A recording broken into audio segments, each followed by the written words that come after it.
Hi, my name is Laura. I'm going to be kicking off my channel with the CP tag, which is basically a video where I answer 10 questions about my life with cerebral palsy. So I'm going to get started with number 1. What kind of CP do you have? I have a form of cerebral palsy called spastic diplegia. So it basically affects both of my legs from my hips to my feet and causes the muscles in those areas to be overly tight and have less flexibility than the average person. Number 2, how did you get CP?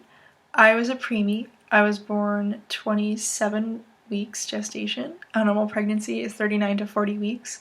So I was about 3 months early when I was born. And because I was so early, my body wasn't really ready for the outside world. And the stress of that caused some of the blood vessels in my brain to break and bleed. And the bleeding on the brain resulted in damage to the motor part of my brain that communicates with my legs.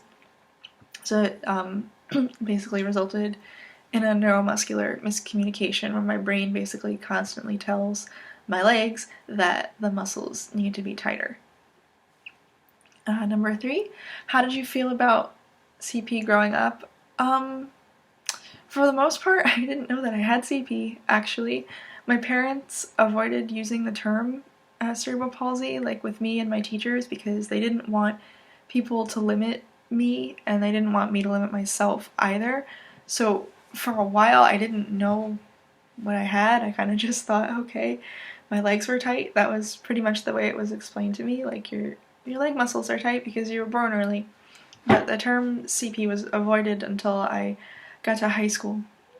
And then when I got to high school, I started doing some research, and I actually kind of used it to connect with other people on like Instagram and social media who have CP or parents of kids with CP to try to like be supportive and kind of educate people. But for the most part, growing up, it didn't really bother me. I used to get frustrated with some of my limitations. Like, I never played sports. I'm terribly unathletic and a little clumsy, but I didn't let it stop me too much because I just ended up developing non-sporty talents. Like, I love to crochet blankets, I play the guitar, somewhere behind me over there, I play the piano, and I sing, and I do a lot of photography, and I work or I volunteer rather, in cat rescue, and I'm 8 months away from becoming a registered nurse. Yay! So I don't really let it stop me, and I never have, my parents never have, so I have a really good support network, and I think that was helpful for me as a kid as well.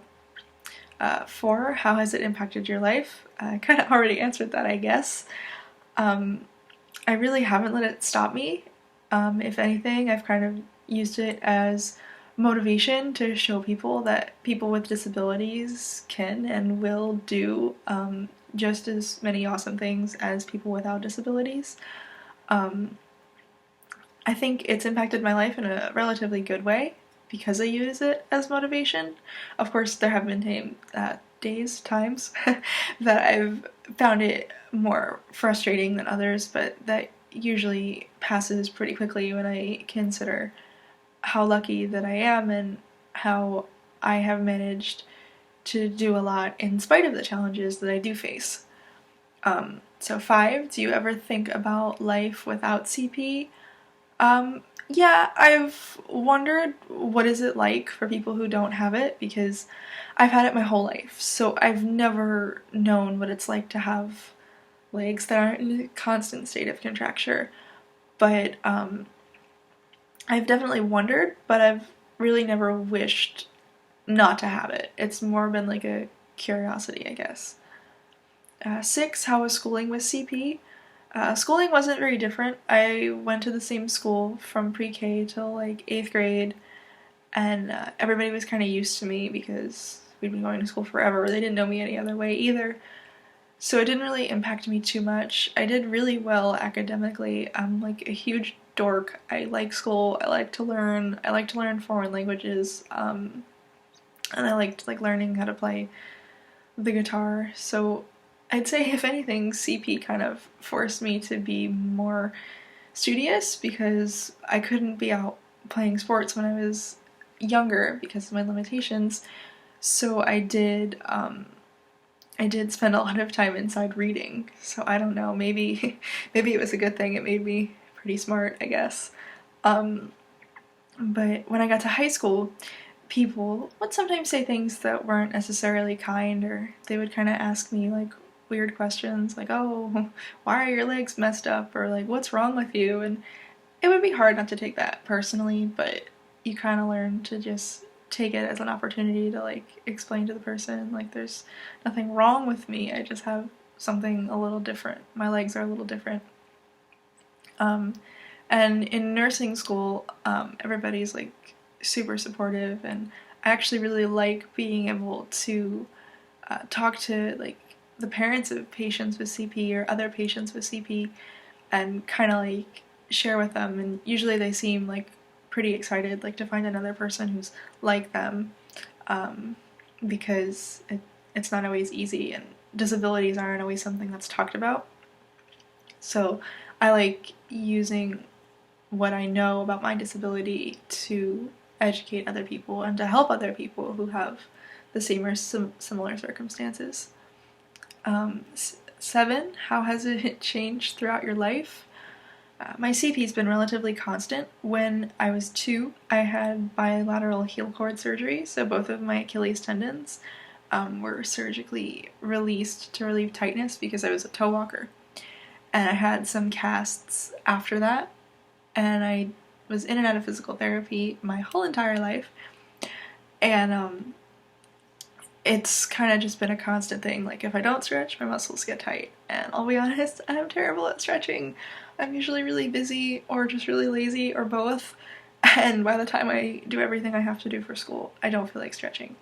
So sometimes I'm not as good at maintaining it as I should be. But for the most part, it hasn't really changed. That like the tightness is, it just kind of is what it is, and I've learned to adapt or do things differently or ask for help when I need it. Usually I need help, like in school if I have to carry something heavy, usually I have to get somebody to help me, but if that's the if that's the worst thing that happens in nursing school, it's not so bad. Number 8, how will things change for people with disabilities? I'm hopeful as people become more aware that people with disabilities won't feel so much shame, and that they won't be something that like people feel the need to hide or not to talk about. I would love to see like a more like a culture of like inclusion, I guess, rather than like making like an us versus them kind of category. Um, and like I know for kids especially, like it's kind of hard not to feel different, like if you have a wheelchair or walkers or you're in and out of surgery or whatever. um it's kind of hard not to feel different when like your cartoons and your books and stuff aren't mirroring your life. Like all the kids are the average kid, and they don't have a kid like who is a little different, or kids with like special problems or special needs.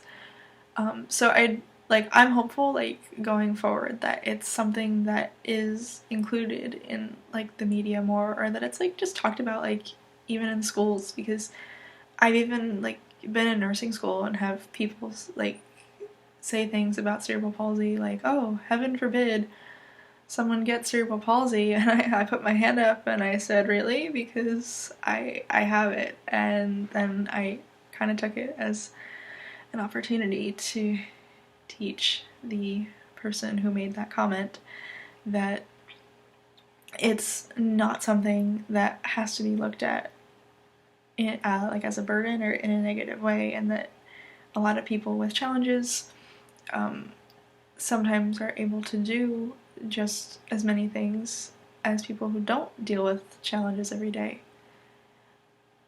So I'm hoping that as the world progresses, that people become more accepting and more inclusive of people who have different abilities.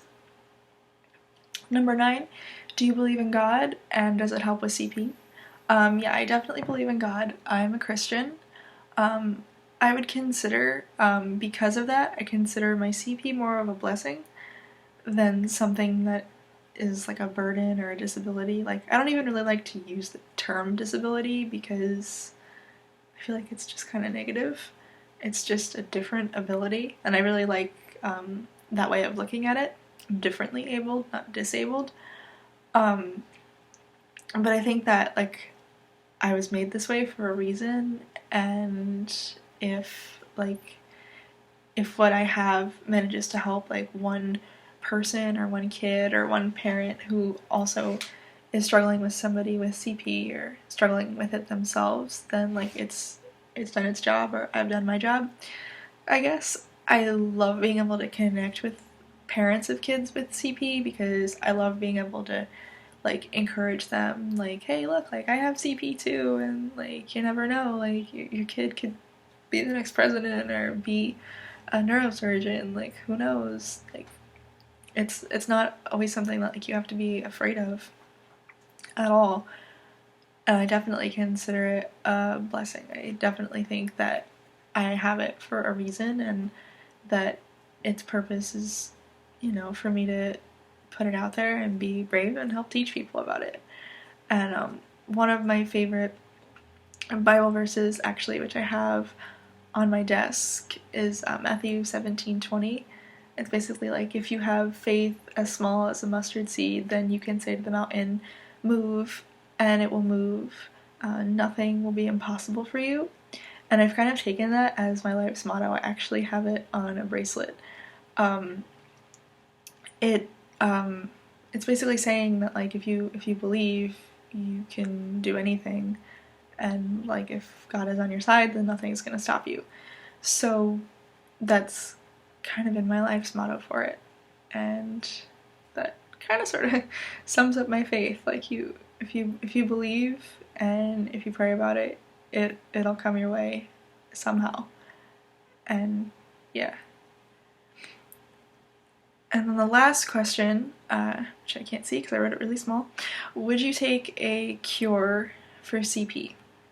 Now, I'm not speaking for everybody on this one. I'm sure there are people who would like to. For me personally, I wouldn't cure myself of CP because, like I said, I feel like it has a purpose. And I feel like I can take it in, like, a positive way. And I also don't know myself any other way. Like, I feel like if I didn't have CP, then, like, I wouldn't be me, if that makes sense. Like, if I was to get rid of my CP, then, like, I wouldn't be me anymore. I would, like, become somebody else. I think that having, like, these specific challenges and, like, things in my life that are different, it's caused my life to go a certain way. Like, I want to be a NICU nurse because I was a preemie, and I want to work with people who have disabilities because I have a disability. I feel like if I didn't have that experience, then I could be doing a completely different life course. And I don't feel like that's what I was meant to do. I feel like I was meant to help other people who have similar challenges or even different challenges of their own that maybe I can be able to help them with. So yeah, that has been my super awkward and rambly CP challenge.